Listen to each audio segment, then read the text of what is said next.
Today, I'm speaking with Jason Brown from the Misfit Collective. For context to the listeners and viewers, I met Jason last summer through a mutual friend. We went on a bike ride and a walk, which was terrifying for me because I still have a hard time on bikes because of an accident I was involved in. But just as we moved throughout the city, down the boardwalk, we got talking about, life, spirituality, business.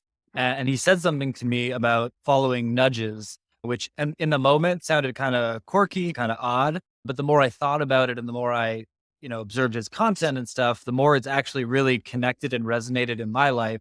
And so I wanted to share some of his experience so other people can understand what that means and how you can deploy it in your own life. So Jason, I'd love you to introduce yourself and then we'll dive in. Awesome, Mike. Love being here. That was a fun walk because it was great to connect through Curran, who I met through following the nudges. I've been watching his transformation too. And then getting introduced to you and hearing about all your worldwide travels and getting pulled to all these different locations. I was like, that's what it sounds like, following the nudges. And so something I've been doing for many years now, but really gone deep the last 2 years, is honoring those whispers, those omens. If you ever read The Alchemist, they talk about these omens that you get, the downloads that you get. A lot of people will get it when they wake up in the morning, or some little whisper will come through them, or something that wants to express. For me, what I started to realize is the more I did plant medicine, the more I did inner work, the louder these nudges got, to the point where quite often each day I can actually feel it in my body when the answer is clear, or where to go, or who to talk to, or I'll be thinking of someone and they'll just show up. Some cultures call it synchronicities. Some call it getting lucky. Some people call it random. Some call it omens. I call them the nudges. It's tapping into that and surrendering to that a bit more each day, to the point where I now live there full time. Now I've been teaching other people how to tap into that. Even meeting up with you and Karen was one of those moments. Karen texted me, "Hey, I'm rolling out with Mike. Do you want to drop in?" And to even just drop in with you for a couple hours there was super profound, because it was clear that we were connected on this worldwide adventure that we've been on. It seems like you're like me every few months. Well, for me, it's every few days. It seems like I'm somewhere else. Love that. So before we dive into the practicum and how we define this thing, do you have a specific recollection of when you first had this moment, whether it was an epiphany or an awakening to this, like, wait, oh, I'm recognizing this as a defined thing where I can now actually go back and think through other times where this has been there, but now I actually understand what it is. What was that moment? What was that experience for you? It was actually with Karen. I was at a breathwork session with him. And it was during an hour-long breath work with this amazing practitioner named Jen Mansell. And when you do breath work like this for an hour, I was stunned at what was happening to my body. I was getting a lot of energetic releases. My body was moving with energy. At the same time, I was getting new wisdom. Ideas were unlocked and problems in my life, and just like this massive clarity. I was just like, wow. And I remember I did breath work twice, and the second time was at Curran's event. And he would give us Post-it notes to write down the downloads. And I still have those Post-it notes. One of the things that I wrote down was like, welcome back to myself, where it was like, hey, you've been waiting for this moment. And then you've recognized your whole life, there's been these whispers, these things that we all get, right? It's like that little, that's why I call them nudges. It's like that little nudge. Maybe you get it in the shower. Maybe you get it when you're on a bike ride. Maybe you get it when you're walking. And for me to have all those flood in through breath work, it was so profound. And the answers it gave me in my life immediately were better than anything intellectually I'd been coming up with for weeks. And so what I started doing was applying that wisdom, not full time, because I was still like cautious of it. I still didn't believe it fully. But what I started realizing was the downloads I would get. That's why they encourage you to journal after breathwork. Is I started putting them into practice. And the more I did that, things started to accelerate. And I was like, wow, this wisdom is on a different trajectory timeline than my intellectual thinking. And so when I would follow them, things would just fall into place. So luck started to happen more. I started to run in more randomness. And welcome to downtown Toronto. I'm currently in the park, so I hope everyone enjoys all the epic noises and people walking by. Well, what would happen is I would record from the download I got. And then uncanny things would happen. Someone would come into my consciousness while I was in breathwork.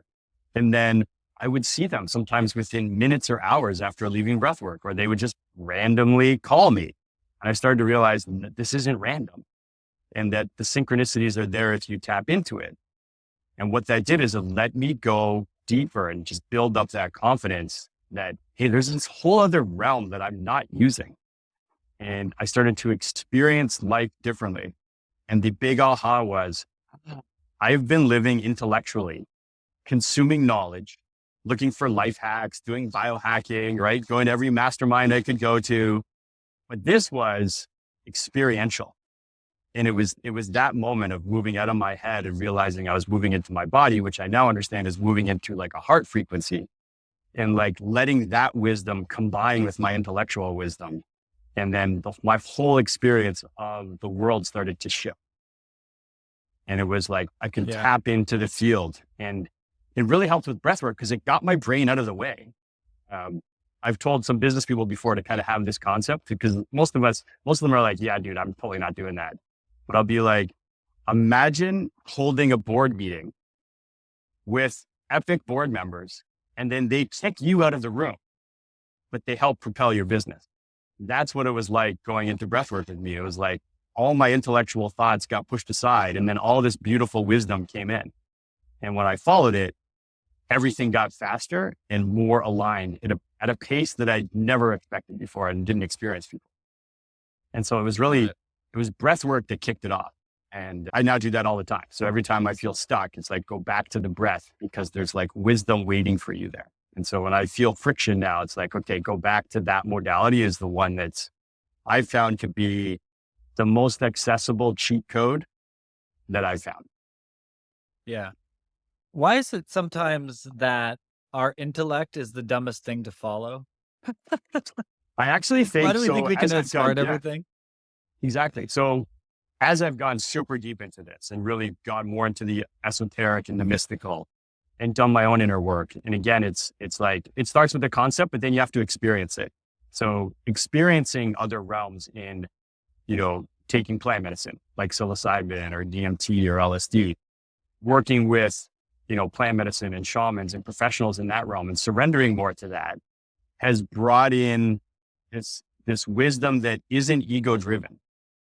And so the way that I look at it is the intellectual pursuit is typically your ego who doesn't live in the present, right? Your ego typically is dwelling on the past and wanting to change what happened or dwell on it, or it's living in the future of it's like, hey, I'm not done yet. I need more. And I found with my ego, and when I talk to others, it seems like our egos are always consuming. It's like they want more. I want to accumulate something I don't have. Ego doesn't like living in the present. But when I would do breath work or plant medicine, it would put me into the present and I would get all this beautiful wisdom. And I wasn't trying to accumulate anything. It was like giving me wisdom that I could feel. And so what I found is like the intellectual isn't a feeling, and the mystical, that heart-centered frequency that you get through these modalities, it's like, it's more of a feeling. And then what I realized is my ego is on the hunt for this feeling. It wants to experience this feeling. We think it's things that we want, but it's the experience and the feeling that the thing gets us. And it's what I realized is like, I was in the intellectual pursuit of a feeling that can only be experienced.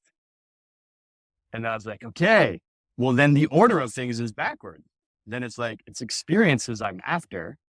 And I feel like when the experience that I'm after is ego driven, once I get it, that feeling disappears pretty quickly. And then the ego's like, give me more. I want something even greater. I want to reproduce that feeling. And I realized I was in this a never ending cycle. Like I would achieve these things and then I would experience for a little while. It's like, it's like in basketball. It's like you win the championship, you party for a few nights, you go to Vegas, you have the parade, and then it's like, okay, now what? We got to do it again.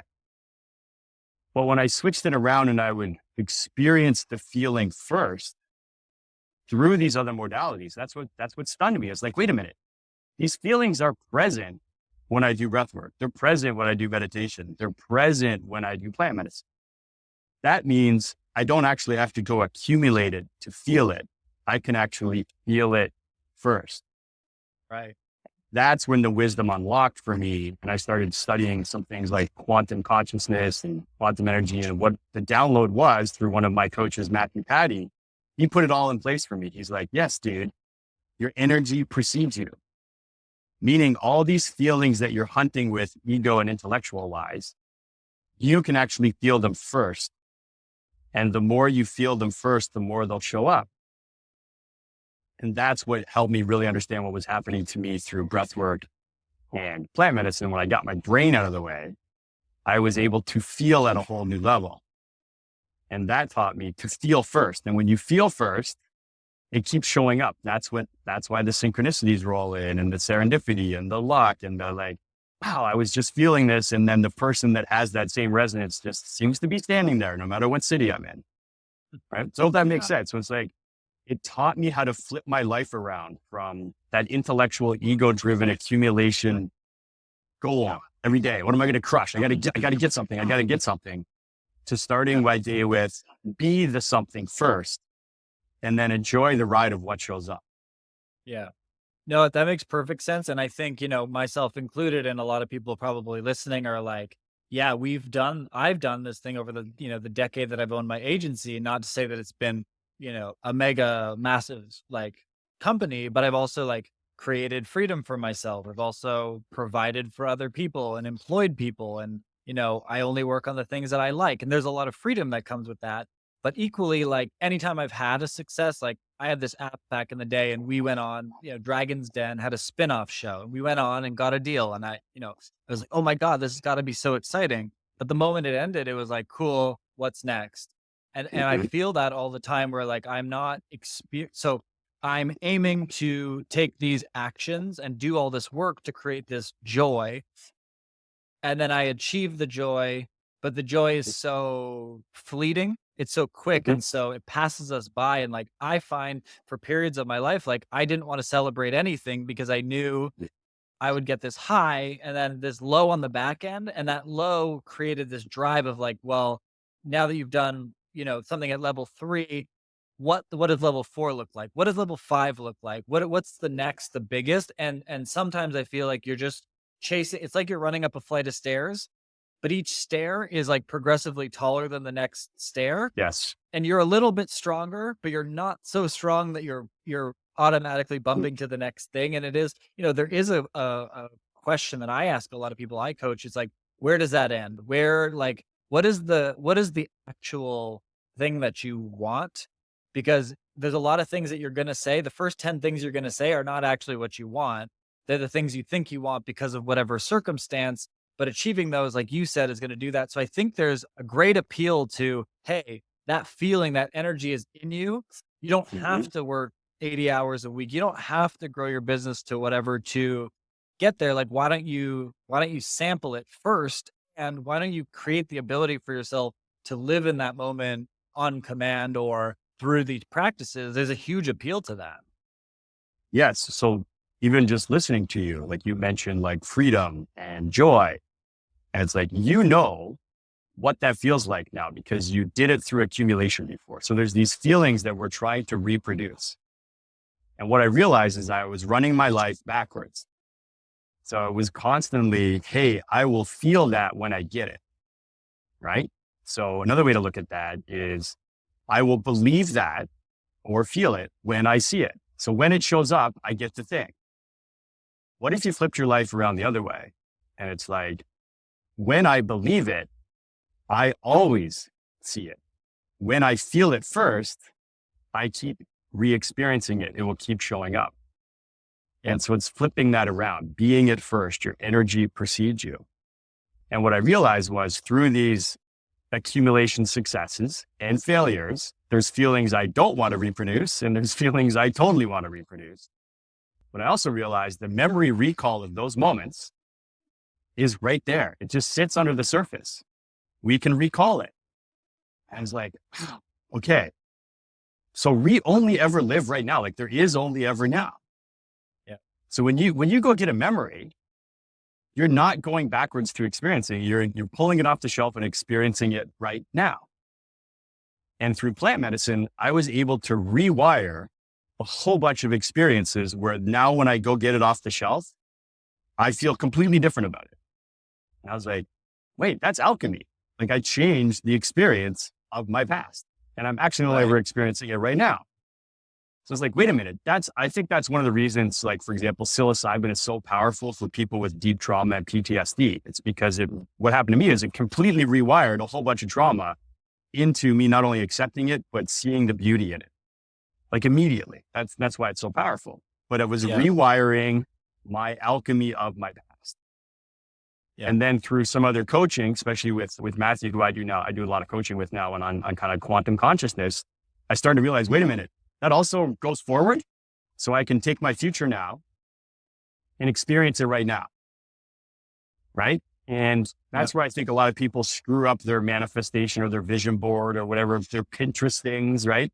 It's like what we think we want, like you said, those 10 things is actually a sensation. It's a feeling that you want to get from the accumulation. Yeah. And what I realize is you can actually rewire your future and experience your future right now. Okay. So if you grab that feeling you got from joy from doing that app when you guys won for a little while on Dragon's Den, you can go right to that memory, experience it now, sit into that feeling, and now you can use that feeling every day to send forward, to be like, actually, that is what I'm looking to reproduce in all the projects I'm up to, is to get to that feeling again. Well, what happens if you actually start with that feeling and you start your day with embodying that feeling and you send that forward? What I've noticed when you do that, when you sit in that higher frequency where you've been in that, it's typically some sort of joy feeling, some sort of feeling of being free, some sort of feeling of feeling in love, not intellectual love, but that feeling, that energetic feeling that could, that we've all felt. It's just like, what is that? And it's something else. And that's why I love the breath work and the plant medicine, because you feel so much of that. It's like this epic overwhelmingness that you can start your day with that feeling and send it ahead of you, because your energy actually precedes you. And then instead of trying to accumulate it, you are it. And when you resonate from that frequency, it is uncanny how rapidly it will show up and reverberate back to you in all these other forms, which can feel like, wow, I was in that frequency and then the exact person I needed showed up in my life. Oh, I was in that frequency and I experienced that joy much more rapidly in my business. I didn't have to take the stairs. You brought up taking the stairs. So now I say, this is how you take the rocket ship in your life and your business, is it starts with you. So you be it before you see it. And as you be it, it keeps showing up. And that's like rocket fuel, not that slog of going up the stairs, looking to accumulate it on the next plateau. Yeah. I lived that life for so long, but then when you switched it around, it's like, that's what magically shows up. And I really feel like it's that alchemical magic that I think religion has been trying to tell us, right? That it's inside us. And when you go first, it shows up and it shows up and it shows up. And that's the nudge. So love it.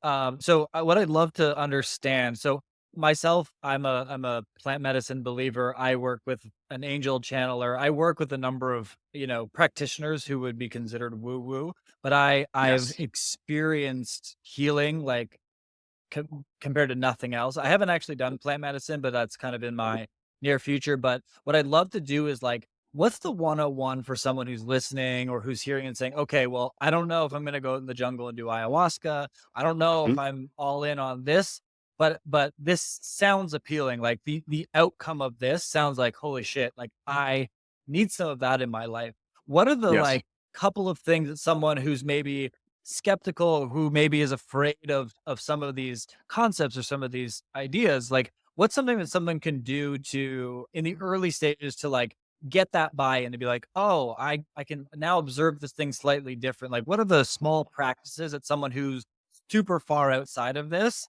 who's like, but I want that thing, but like, I need to dip my toe in the water. Like, what's that 101 for someone who just wants to like see the power of it, understand it a little bit without going to the deep end to start? I love it. I believe all bridges that help you go more inward are valid.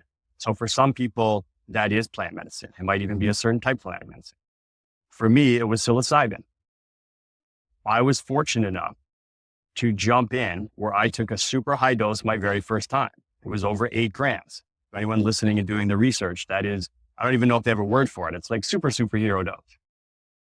Now, I'm so thankful for that because it shot me into the other realm, and I saw so many things and got so many downloads and rewired so much trauma so rapidly that I didn't need any more convincing. I was like, okay, how deep does the rabbit hole go? In fact, I want to be the rabbit hole. I want to be the rabbit, right? It's like, that was it. But I also have had deeply, profound moments through breathwork. And there's lots of different styles. I find ones like that Jen Mansell teaches, where it's that longer, where you're really going into another state. Not so much the biohacking Wim Hof style. That's useful, I think, for your body big time. But this is more to actually tap into, some of that other wisdom. I think that's super powerful and very accessible and so safe. So I encourage people to try that. But I also recognize there's lots of these things bubbling up. So I think all of this is irrelevant if you don't integrate the messages. And so I actually think getting into community first is the most important step, to be around others that are already walking internally. Let them be the bridge for you. And that's what I feel like is happening to us. It's like we're the bridge in ourselves to go deeper, but we're meant to turn around and light the way for others that can now hear us. So I had heard about plant medicine for years, and it's like I couldn't even hear those people because I was like, it was too woo-woo for me until it wasn't. Right. Yeah. And then I became the bridge. And now I may seem way too woo-woo to most people. They're like, what? You're using nudges to live your life and you do breathwork all the time? It's like, yes, because I can't go back. And it's wonderful. And it's way better on this other side. So I'm in a mastermind with Aubrey Marcus. I would encourage your listeners he's a great bridge to go listen to all his guests because they tend to come from very successful cultural how we would deem success, but then they've all gone inward. So I find his podcast super helpful to me, but I'm also in his mastermind. And, one of the things he talks about all the time is not only all bridges are valid, but to actually put the messages into place. So integrate what you learned through any of these modalities. And that modality might be breathwork. It might be meditation for you. It might be a Joe Dispenza training. It might be plant medicine. One of the things I've been doing a lot is sound healing, which I find super easy to access and helpful. Just like go to a sound healing or listen to some frequencies, go to ecstatic dance. I never thought I would go to wait a minute. We're going to listen to some awesome beats. We're all going to dance around by ourselves, mostly with our eyes closed. I was like, that's dumb. And then I did it. And I was like, this is amazing because I entered into a different consciousness while dancing. And it's like you break through that your BS of like, oh, do I look cool? How ridiculous am I right now? Right. And then you just let it go. And then you go to this other state. So like things like ecstatic dance, sound healing, frequencies, breath work, all those are so accessible. Right. But the point is you're accessing it just for the experience. It's actually to receive the wisdom and apply the wisdom. So the thing that I've really noticed as I've traveled into all these masterminds and spiritual communities around the world is there's a lack of integration. And some of the kind of cosmonauts, those that have gone before us, like Ram Dass, like Alan Watts, you might have heard some of these names. Andrew Weil, he talks about this all the time. It's like, when you get the message, hang up the phone, meaning integrate. So the whole reason to do any of these things is to practically integrate it into your life. And that's how I've switched my coaching now. It's where I'm teaching people how to actually practically apply this 5D woo-woo-ness into your everyday. So your 3D experience is way more fulfilling. And I think that's the point. It's like, what's the point of going into shadow work and dealing with the stuff that's blocking you from feeling fulfilled if you're not actually going to get to the other side and enjoy life and have more of what you said, that joy, that freedom, that love? I think that's the point.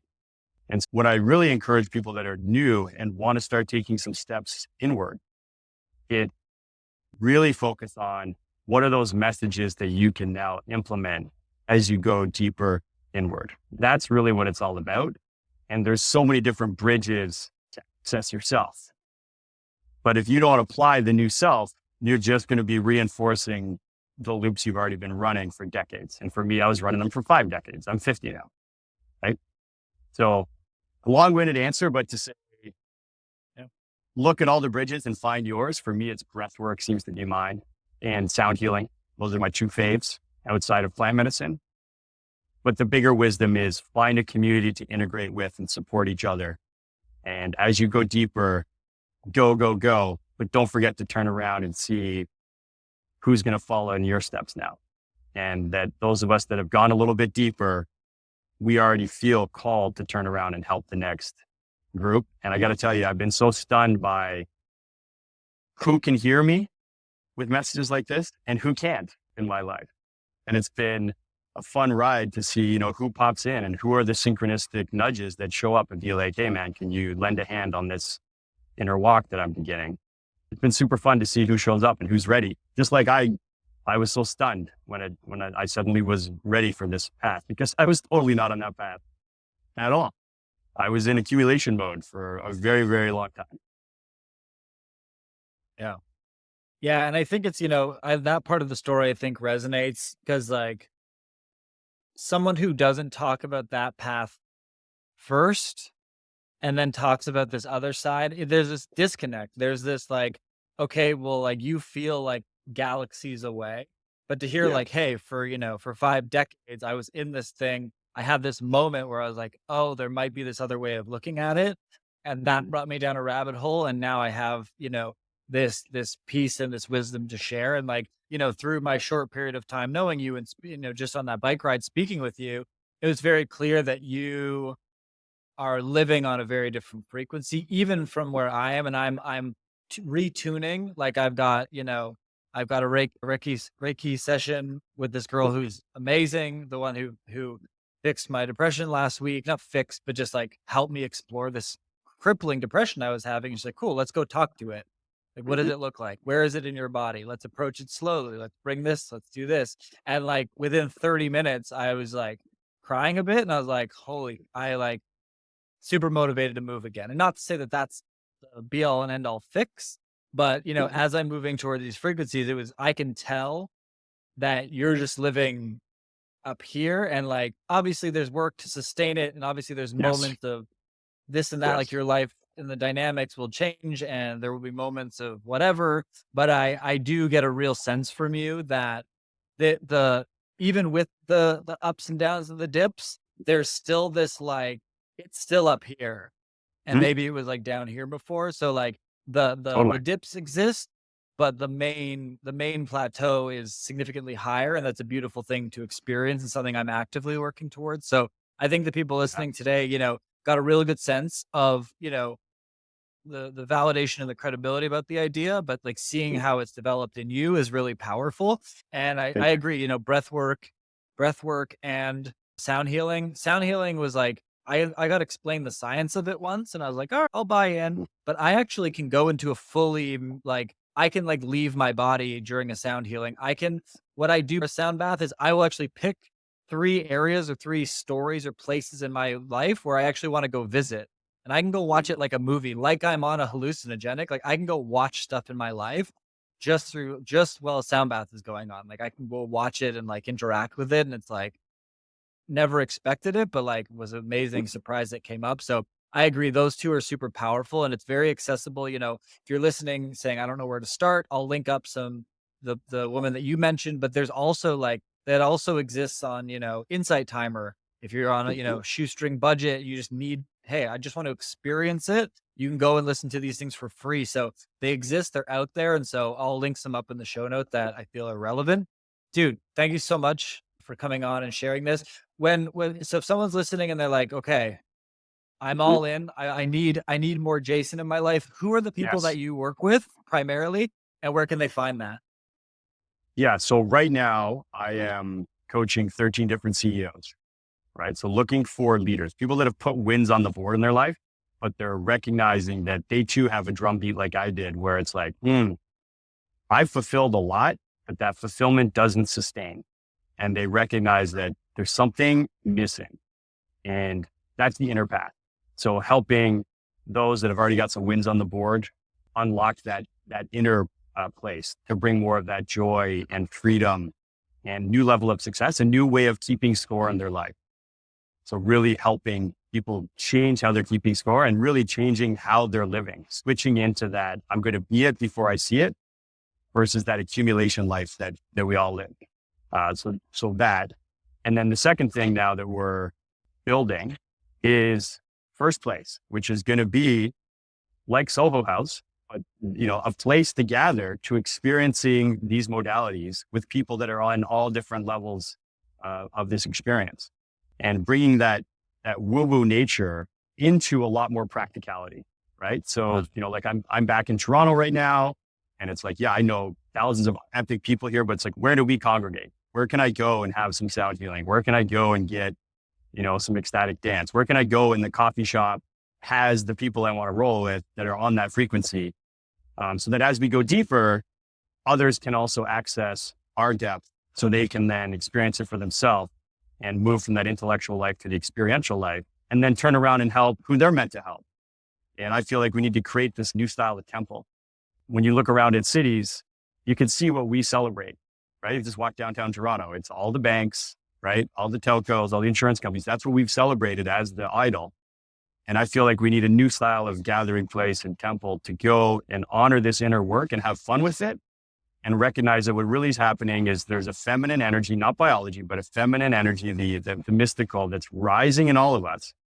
Even those entrepreneurs that we're in that warrior mode of crushing it. And we're like, hey, what's this happening? Why am I into this now? And it's bringing both of those sides into balance for each of us, because that's how we actually heal ourselves and the planet. It's that higher level of consciousness that we practically apply here in the 3D. I tried the 5D and I've gone offline for a while and went deep, wear the robes, grew the crazy beard. And I was like, okay, this is fun, but I need to get back to the 3D. And really that's where I feel the most fulfilled. And so it's like, where can we gather and experience these 5D modalities, unlock, get the cheat codes, get the downloads, and apply them together so we all rise together in this new way. I think bubbling up for a lot of us. And I feel one of my missions is to help make that more accessible, especially for those like me that got caught up at really chasing life. And it's like, how about instead of chasing it, we emanate it, and helping people figure out the cheat codes for that. That's my jam. That's what I'm working on. And we're now creating a place to actually congregate to do that together. Awesome, dude. So you can find that at the misfitcollective.com. I'll link it in the show notes. Is there a platform or a place that if people want to get in touch, follow up, see what's going on, social, email list? Like, what's the best place to find and get in touch with you? I'm on all the socials. I joined Threads yesterday. If you want to hit me up there, hilarious. I don't know if you guys have tried that yet. So on Instagram and the Facebook platforms, you can get me at 16 Miles to Go, which is a whole other podcast story about why it's named that. And then on Twitter, I'm the Jason Brown. And I love DMs. I love hearing the stories. And if you're listening to this and you're like, man, that still sounds a little too woo-woo, that drum beat's there, come talk to me. I will help you practically apply this. You don't need to only wear the robes and grow the beard, although an epic beard is fun. Amen. You can look like a wizard. How do you pass that up? Yeah. But wizard mode is fun, but what's even more fun is like that freedom and joy and playfulness, and recognizing like you can actually play that game here on this field and feel way more fulfilled throughout your day. Brother, thank you so much. I'm in Toronto in a few weeks. Let's catch up. Yeah, brother. Thanks, brother. Thank you.